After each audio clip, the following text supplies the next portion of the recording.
sahabat Pijar TV, terima kasih sudah klik video YouTube ini. Kiranya kebenaran firman yang saudara dapatkan menerangi kehidupan saudara.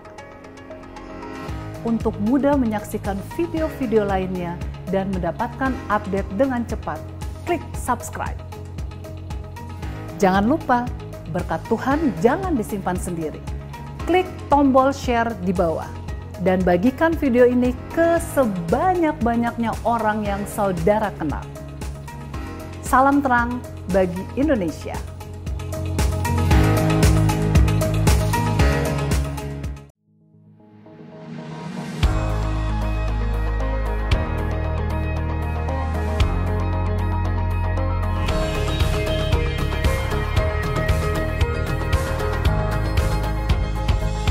Shalom sahabat Pijar.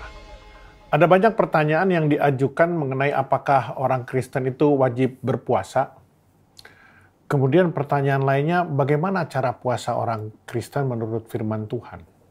Nah, untuk menjawab pertanyaan-pertanyaan tersebut, kita perlu melihat sejarah puasa di dalam Alkitab. Pertama-tama kita perlu melihat kapan konsep puasa itu pertama kali disebutkan di dalam Alkitab.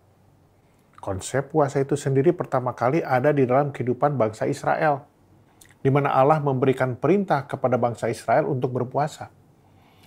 Nah, kalau saudara baca di dalam Imamat 16 ayat 29 sampai 31, dikasih tahu bahwa puasa merupakan ketetapan bagi bangsa Israel untuk selama-lamanya. Allah menyuruh bangsa Israel berpuasa 1 kali setahun, selama 1 hari. Dan tujuan Allah menyuruh bangsa Israel berpuasa untuk merendahkan diri di hadapan Allah, untuk mentahirkan mereka dari segala dosa. Dan juga sebagai hari raya pendamaian yang sering disebut sebagai hari raya Yom Kippur. Nah, lalu bagaimana cara berpuasa yang dikatakan di dalam Imamat 16 tersebut? Nah, di situ dikatakan bahwa bangsa Israel harus berpuasa, yaitu tidak makan serta tidak boleh melakukan pekerjaan apapun. Dari ayat-ayat yang kita baca ini dapat disimpulkan bahwa puasa adalah sebuah tradisi dan ritual keagamaan orang-orang Yahudi. Nah, di Perjanjian Lama kita bisa melihat bahwa tradisi puasa ini berkembang bukan hanya 1 kali setahun ternyata, melainkan menjadi 4 kali setahun. Nah, kita bisa baca di dalam Zakaria 8 ayat 19. Dan tujuannya pun berkembang, yaitu bukan hanya mentahirkan diri di hadapan Allah, tetapi juga memohon pengampunan, meneguhkan permohonan doa, serta memohon pertolongan Tuhan dalam keadaan-keadaan tertentu. Kalau kita perhatikan, ada suatu pergeseran makna dalam perintah berpuasa melalui Nabi Zakaria tadi itu. Di sana dikatakan untuk menjadi kegirangan dan sukacita, dan menjadi waktu-waktu perayaan. Jadi puasa itu menjadi sebuah waktu perayaan dan bukan lagi sebuah ratapan atau kesedihan. Namun di dalam perkembangan praktek puasa yang dilakukan oleh bangsa Israel, ternyata Allah sempat marah atas puasa yang mereka lakukan. Saudara bisa baca di dalam Yesaya 58 ayat 34. Ya. Kemudian ada lagi di Yeremia 14 ayat 12. Juga ada di Zakaria 7 ayat 5 dan 6. Nah, pertanyaannya adalah, kenapa Allah sampai marah? Yang pertama, karena tidak lagi dilakukan dengan sikap hati yang benar di hadapan Allah. Yang kedua, puasa dijadikan sebagai tradisi kewajiban keagamaan. Ya. Kemudian yang ketiga, karena mereka berfokus kepada nilai-nilai sementara. Dan yang keempat, puasa itu hanya bersifat seremonial, di mana tidak ada nilai spiritual yang terkandung dalam puasa yang mereka lakukan. Nah, lalu bagaimana dengan kita sebagai orang Kristen? Apakah orang Kristen diwajibkan untuk berpuasa? Saya mau kasih tahu tidak ada ayat yang mewajibkan orang Kristen untuk melakukan puasa. Namun seringkali ada orang yang memakai ayat-ayat tertentu tanpa melihat konteks dari ayat tersebut. Ya, misalnya begini, di dalam Matius 6 ayat 16 dan 18. Jika kita tidak memahami konteks dari ayat-ayat ini, ya, maka kita akan terjebak dengan mengatakan bahwa orang Kristen wajib berpuasa. Di dalam ayat tersebut, konteksnya adalah Tuhan Yesus sedang mengkritik praktek puasa yang dilakukan oleh orang-orang Yahudi di zaman itu. Di mana mereka melakukannya dengan motivasi supaya dipandang suci di mata semua orang. Dan juga mereka melakukannya sebagai suatu tradisi keagamaan. Dan satu hal yang rutinitas. Nah, kita bisa melihat banyak sekarang di dunia ini, orang melakukan puasa dan melakukannya sebagai tradisi keagamaan. Satu hal yang rutinitas. Sekarang pertanyaan saya, apa bedanya mereka dengan orang-orang Yahudi, Farisi di zaman Tuhan Yesus? Jangan sampai kita terjebak di dalam hal-hal seperti begini. Nah, kalau kita baca di dalam Matius 9 ayat 14 dan 15, diceritakan kalau murid-murid Tuhan Yesus itu tidak pernah berpuasa.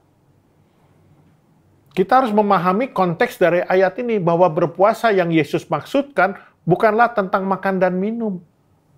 Di ayat tersebut Tuhan Yesus sedang memberitahukan bahwa kelak atau nanti murid-muridnya akan berduka ketika Tuhan Yesus sudah tidak bersama-sama mereka lagi. Nah, dari Matius 6, ya, kemudian Matius 9, yang tadi kita sudah bahas, dapat disimpulkan bahwa Perjanjian Baru tidak pernah memerintahkan pengikut Yesus untuk berpuasa sebagai sebuah aturan seremonial. Jadi Yesus ingin mengubah cara pandang orang Yahudi tentang puasa. Dan kalau kita baca dalam Perjanjian Baru, tidak ada cara-cara yang spesifik tentang berpuasa. Pertanyaannya, apakah di Perjanjian Baru ada orang Kristen yang melakukan puasa? Jawabannya ada. Kita bisa baca di dalam Kisah Rasul 13 ayat 2 dan 3, juga ada dalam Kisah Rasul 14 ayat 23. Nah, di mana mereka melakukan puasa untuk persiapan pelayanan dan juga untuk mengambil keputusan-keputusan penting. Nah, terus kita bertanya lagi nih sekarang, apakah orang Kristen boleh berpuasa? Jawabannya tentu saja boleh. Tetapi puasa yang dilakukan jangan sebagai kewajiban agama. Lalu apa artinya puasa bagi umat Kristen? Ya, puasa adalah satu cara untuk kita retreat atau menarik diri dari kebisingan dunia. Seperti apa? Kesibukan, tekanan dalam pekerjaan, mungkin kenikmatan dunia dan lain-lain. Dengan tujuan apa? Untuk bersekutu dengan Allah. Sehingga puasa itu dimaknai sebagai waktu di mana kita memiliki persekutuan yang intim secara pribadi, di mana kita tidak terganggu oleh kebisingan dunia ini. Jadi puasa itu tidak terbatas berbicara mengenai tidak makan dan tidak minum. Secara jasmani bukan. Justru puasa itu berbicara tentang apa yang kita makan. Apakah kita makan makanan rohani? Jadi kita harus ingat bahwa puasa bukan berbicara tentang tidak makan dan tidak minum. Puasa bukan untuk diet atau menyiksa tubuh. Puasa bukan untuk meminta solusi dari pergumulan kita. Puasa bukan untuk membentuk karakter kita, bukan. Puasa bukan cara kita lebih rohani dibandingkan orang lain. Dan puasa bukan cara untuk membuat Tuhan melakukan apa yang kita inginkan. Tetapi puasa harus mengubah kita, mencari kehendak Tuhan. Puasa harus dilakukan dengan sikap hati yang benar dan berkenan di hadapan Tuhan. Puasa menyangkut cara hidup di hadapan Tuhan. Puasa adalah sebuah alat dan bukan tujuan. Puasa harus dilakukan dengan kerendahan hati dan penuh sukacita. Puasa dalam Perjanjian Baru lebih menekankan nilai kekekalan daripada nilai sementara. Puasa adalah untuk memfokuskan hidup kita kepada Allah, untuk memiliki persekutuan yang lebih dalam dengan Allah. Ada orang-orang yang masih membutuhkan puasa untuk mereka bisa berfokus kepada Tuhan di tengah-tengah kebisingan dunia ini. Ya, tetapi pada level iman tertentu ada juga orang yang tetap bisa berhubungan dan berfokus kepada Tuhan sekalipun mereka ada di tengah-tengah kebisingan dunia ini. Karena mereka sudah memahami bahwa kapanpun dan dimanapun mereka tetap bisa memiliki persekutuan yang intim dengan Tuhan. Jadi ketika saudara merasa perlu untuk berpuasa, maknailah puasa itu dengan makna yang benar. Dan biarlah itu dilakukan karena itu adalah kehendak Tuhan dan bukan untuk kepentingan diri kita sendiri, tetapi untuk kepentingan Allah.